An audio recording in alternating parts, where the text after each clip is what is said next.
지난 밤도 평안하셨습니까? 3월 16일 화요일 한절 한 끼입니다. 어제와 오늘 예수님께서는 서기관과 바리새인들, 유대 종교 지도자들의 죄악을 7가지 항목으로 열거하시면서 화를 선언하시죠.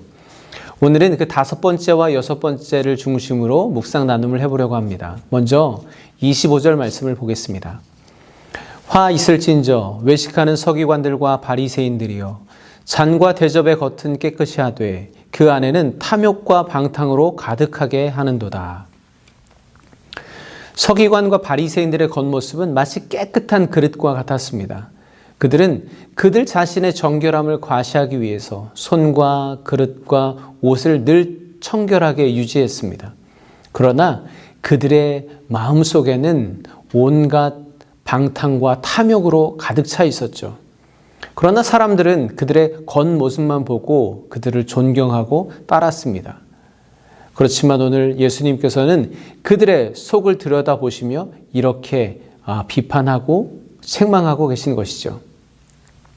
제가 큐티 하시는 분들께 늘 강조해서 말씀드리는 것이 있습니다. 하나님의 말씀을 묵상한다는 것은 말씀을 통해서 우리의 속 마음, 우리 내면을 들여다보는 것입니다. 본래 사람의 눈은 바깥만 볼 수 있거든요. 겉모습만 볼 수 있거든요. 그게 우리의 한계죠. 그래서 보이지 않는 사람의 속은 그 겉모습처럼 생겼겠구나 라고 추측하고 판단합니다. 근데 여러분도 아시겠지만 꼭 그렇지 않은 경우가 훨씬 많죠.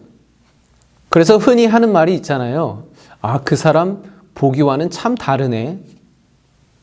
네, 그렇게 생각하다 보니까 하나님이 지으신 모든 피조물 중에 겉과 속이 가장 다른 존재는 무엇일까? 사람인 것 같습니다.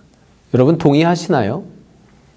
그러면 모든 사람들 중에 그 중에서도 겉과 속이 가장 다른 사람은 또 누구일까요? 네, 바로 저와 같은 목사입니다. 네, 물론 모든 목사님들이 그렇다는 건 아니니까 오해하지 마시고요. 저 같은 목사를 말씀드리는 거죠. 왜냐하면 내가 매일 말하는 것처럼 내 속 마음이 그렇지 않다는 것을 제가 뻔히 알고 있기 때문에 그렇습니다. 저는 참 겉과 속이 다른 사람입니다.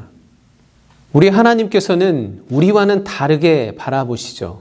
하나님께서는 사람의 중심, 그 속마음을 통해서 그 사람의 겉사람, 행위를 판단하십니다. 오늘 주님의 눈에도 그들 속에 가득 들어찬 탐욕과 방탕함이 낱낱이 보여지기 때문에 그들이 그럴듯하게 잘 포장해 놓은 그들의 외식을 그저 지나치실 수가 없던 것입니다. 그리고 우리에게 아주 익숙한 또 다른 책망을 하시죠. 27절입니다. 화 있을진저 외식하는 서기관들과 바리새인들이여 회칠한 무덤 같으니 겉으로는 아름답게 보이나 그 안에는 죽은 사람의 뼈와 모든 더러운 것이 가득하도다.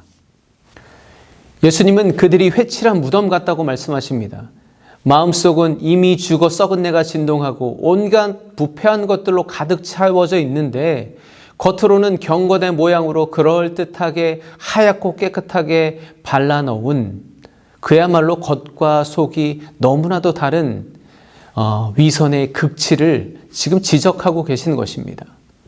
그런데 여러분, 이 서기관과 바리새인들, 그들 당사자들의 생각은 전혀 달랐습니다. 그들은 나름 스스로 깨어 있다고 생각했습니다. 그들은 그들의 조상들이 하나님이 보내신 선지자들을 박해하고 죽였던 것을 비판하고 있습니다. 우리는 조상들과 다르다는 거예요. 그러나 정작 본인들 역시 하나님의 아들 예수 그리스도를 거부하고 십자가에 못 박아 죽이지 않습니까? 그들은 다르다고 주장하지만 그들 역시 그들의 조상들의 죄악을 똑같이 답습하고 있는 것입니다. 왜냐하면 그들의 겉모습은 다를지라도 그들의 속마음은 여전히 죄악으로 가득 차 있기 때문이죠. 저는 오늘 말씀을 묵상하면서 너무나 마음이 답답했습니다. 그들은 도대체 왜 그러는 걸까? 그들은 하나님의 말씀을 잘 알고 있습니다. 항상 연구하고 묵상합니다. 그런데 왜 자꾸만 이렇게 삐뚤어지는 것일까요? 곁길로 나가는 것일까요? 그들은 왜 그러는 것일까요? 네, 제가 직접 만나서 물어보진 않았지만 오늘 말씀을 묵상하면서 깨달아진 것이 있습니다. 그들은 사람들 앞에 서는 것은 좋아하고 즐겨 했지만 하나님 앞에는 서려고 하지 않았다는 것입니다. 그들에게는 분명히 하나님의 말씀이 있습니다. 그리고 경건해 보이는 삶도 있었죠. 그러나 그들은 도무지 하나님 앞에 나아가려고 하지 않았습니다. 왜일까요?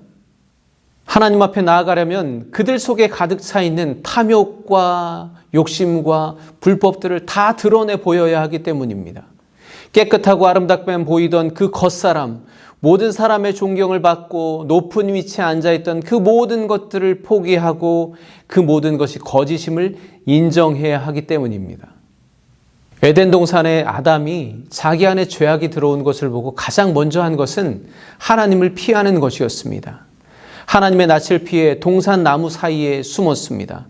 또 자신의 허물을 가리기 위해서 나뭇잎으로 옷을 만들어 입었습니다. 그리고 자기 죄를 숨기기 위해서 그 책임을 회피하고 변명하고 거짓들을 늘어놓았습니다. 오늘 이들도 마찬가지입니다. 뻔히 그 추악한 속내가 다 보이는데 이미 수많은 선지자들과 세례 요한과 예수님께서 그 죄악들을 일일이 열거하시며 회개하라고 경고하고 있는데 그들은 돌이키지 못하고 오히려 그럴수록 더 깨끗하고 새하얀 회칠을 하며 거치장만 하고 있는 것입니다. 그런데 저도 그것과 별로 다를 바가 없는 모습이라는 것을 깨닫게 되었습니다. 여러분, 우리가 하나님 앞에 나아가지 못하는 이유, 하나님과 깊이 교제하지 못하는 이유가 무엇인가요? 단순히 정말 바빠서인가요? 저는 그렇게 생각하지 않습니다. 솔직하게. 하나님 앞에 나아가려면 당장 내가 포기해야 하는 것이 있기 때문에, 깨트려야 하는 것이 너무나 많기 때문에 그렇지 않은가요? 꼭 오늘 지금 당장 회개해야 하나? 그냥 당분간은 이대로 회칠한 듯 거치장 해놓고 살다가 나중에 언젠가 날 잡아서 눈물 콧물 쏟으며 회개하면 되는 것 아닌가? 그런 심보가 우리 안에 있지 않은가 저는 돌아보았습니다. 또한 저는 어제와 오늘 이 종교 지도자들을 책망하시는, 화를 선언하시는 예수님의 마음은 어땠을까 한번 묵상해 보았습니다.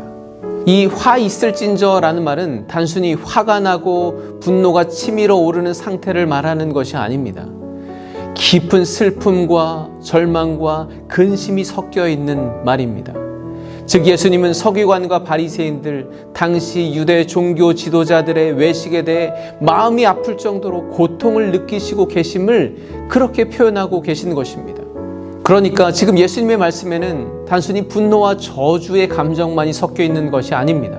그들을 향한 슬픔과 애통한 마음 역시 깊이 담겨 있는 것이죠. 한편으로는 그렇게 영적으로 눈먼 자들을 자기들의 지도자라고 따르고 있는 목자 잃은 양과 같은 당신의 백성을 바라보시며 애통해 하시는 하나님의 그 긍휼한 사랑이 오늘 예수님의 화를 선언하시는 말씀 가운데 녹아져 있는 것이죠.